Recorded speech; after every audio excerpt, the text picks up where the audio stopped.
Amen, amen. Amen. Dieu peut punir les peuples à cause de nous, les chefs. L'homme est la méthode de Dieu. Dieu n'a pas de stratégie, n'a pas de méthode. Sa méthode, sa stratégie, c'est l'homme.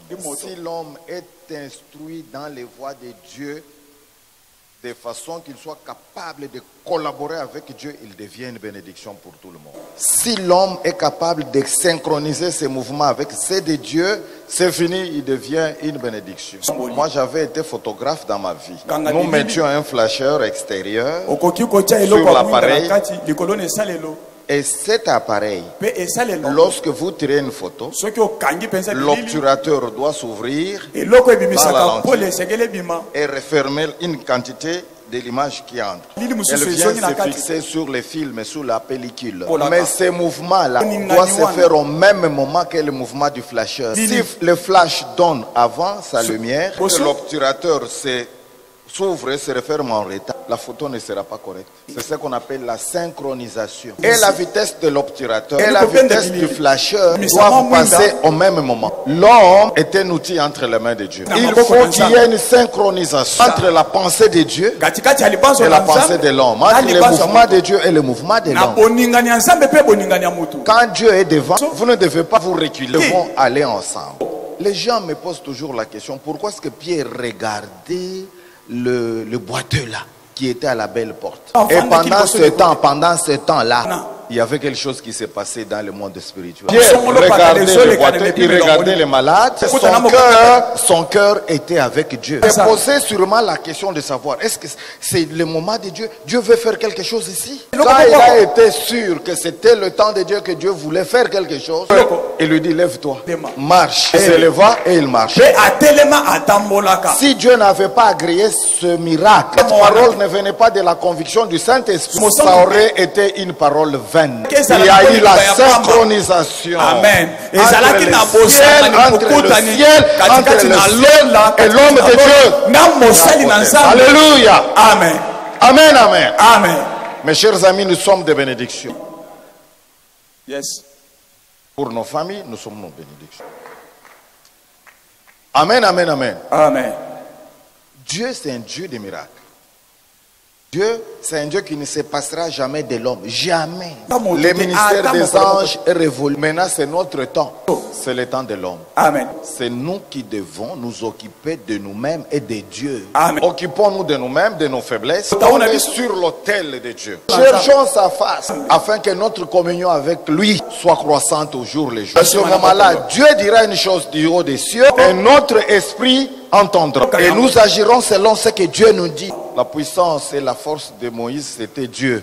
Quand les pharaons font ça, les magiciens font ça. Dieu nous dit, fais ça. S'il ne dépendait pas de Dieu, il allait être arrêté, frappé et mis en prison. Et l'histoire se serait arrêtée là. Ça, c'est ce que les hommes ignorent. Ils se donnent aux futilités. Oh, notre communauté ne marche pas bien parce que ceux qui sont à la tête, on ne les voit pas clair. Pourquoi voulez-vous nous impliquer dans votre échec? Est-ce que Dieu est avec vous? Est-ce que Dieu vous connaît? Est-ce que Dieu vous a appelé? Travaillez à votre appel avec crainte et tremblement. Est-ce que vous travaillez à votre appel? Est-ce que vous travaillez à votre appel? Qu'est-ce que vous faites pour vous perfectionner? Vous devez vous perfectionner. Des hommes de Dieu incapables de prier seuls pendant 1 heure. Et vous voulez réaliser des miracles avec Dieu. Ce sont des utopies, des rêves qui ne se réaliseront jamais. Amen. Amen. 1 Chronique chapitre 21. David a fait le dénombrement d'Israël et de Juda sans l'ordre de Dieu. Cela n'avait pas plu à Dieu. Je ne vais pas donner les raisons ici, c'est un autre enseignement. Amen. Mais ce qui est vrai, Dieu n'était pas d'accord avec ce dénombrement. Dieu lui envoie le prophète. David a fait le dénombrement. J'ai 3 punitions à lui donner. David n'était pas seulement roi, il était aussi prophète, même s'il n'est pas repris dans la liste des prophètes. Il était prophète. Tous les psaumes messianiques ici qui parlent de Jésus, c'est de David. Écoutez, l'Éternel envoie le prophète pour lui dire, va chez David. Dis-lui qu'il choisisse entre 3 choses. Il te faut choisir entre 3 années de famine, 3 mois de défaite devant tes ennemis. pendant lesquels leur épée causera des ravages dans tes rangs. Ou 3 jours durant lesquels l'épée de l'Éternel frappera les pays de la peste, et où l'ange de l'Éternel portera la destruction dans tout le territoire d'Israël. Dites-moi ce qu'Israël avait fait. Alléluia. Amen. Maintenant, 3 punitions et le peuple est mis là-dedans. Alors, David dit, je m'abandonne entre les mains de Dieu. Dieu fit donc sévir une épidémie de peste en Israël. Et 70 000 Israélites moururent. 70 000. À cause de la faute d'un seul homme. Dieu tient le peuple que nous dirigeons parfois responsable de notre propre négligence ou de notre désobéissance. C'est sa logique. C'est ce que nous avons appris aujourd'hui. Que le malheur de ce pays est dû, d'une façon ou d'une autre, la qualité des serviteurs de Dieu que nous sommes. Un homme de Dieu est une bénédiction, il apporte la bénédiction. Donc le contraire est aussi possible. S'il n'est pas une bénédiction, il apportera le malheur. N'est-ce pas que nous devons nous repentir, mes amis? Maintenant écoutez, 70 000 meurent. Et quand Dieu a regardé, il a vu comment les gens mouraient, il dit à l'ange, ça suffit, retire ta main. Même si Dieu a dit ça, ça va nécessiter un sacrifice. Il y a un sacrifice à faire. Vous allez lire ce passage ici de 1 Chronique chapitre 21. L'ange de l'Éternel se tenait alors près de l'air d'Ornan, le Jébusien. David leva les yeux et vit l'ange de l'Éternel qui se tenait entre le ciel et entre la terre et le ciel, son épée dégainée dans la main, brandie sur Jérusalem. Aussitôt David et les responsables, revêtus d'habits d'étoiles, des sacs, tombèrent sur leur face. Il y a des choses pour lesquelles il faut une réparation. Ça ne va pas se terminer comme ça. Nous avons écouté et nous partons. Maintenant écoutez.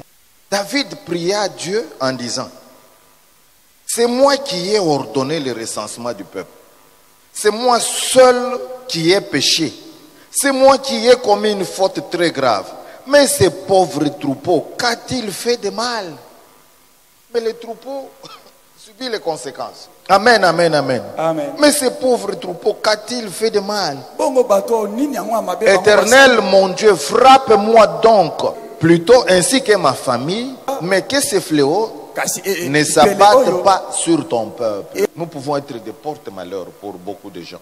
Si vous ne jouez pas bien votre rôle en tant que serviteur de Dieu, en tant que parent de votre famille, vous pouvez apporter un grand malheur.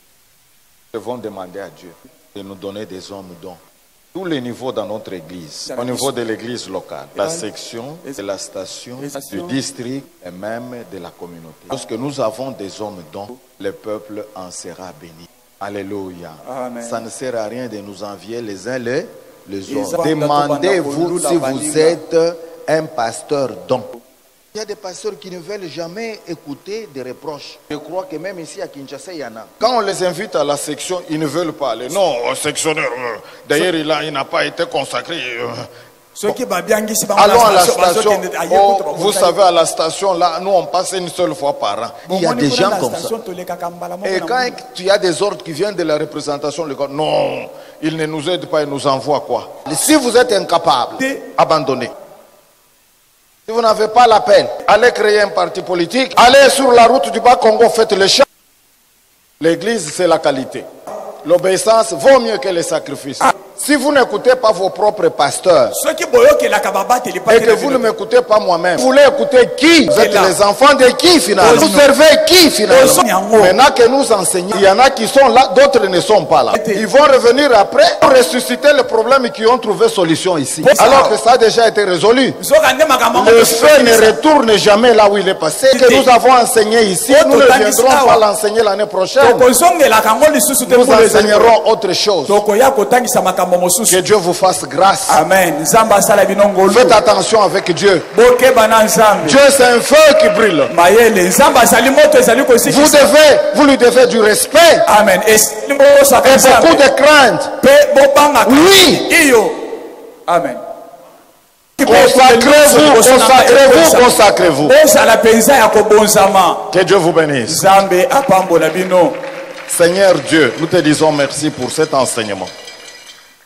Nous voulons que ta grâce abonde. Nous avons honte devant ta face. Souvent, nous disons que Dieu n'est pas fidèle, que sa parole ne s'accomplit pas. Nous oublions que la faute est à nous. Fais grâce. Bénis ce peuple, c'est ton peuple. Fais que pendant ces assises, que ta présence soit manifeste et que des dons naissent après notre départ. Répands tes grâces sur cette assemblée. Au nom de Jésus.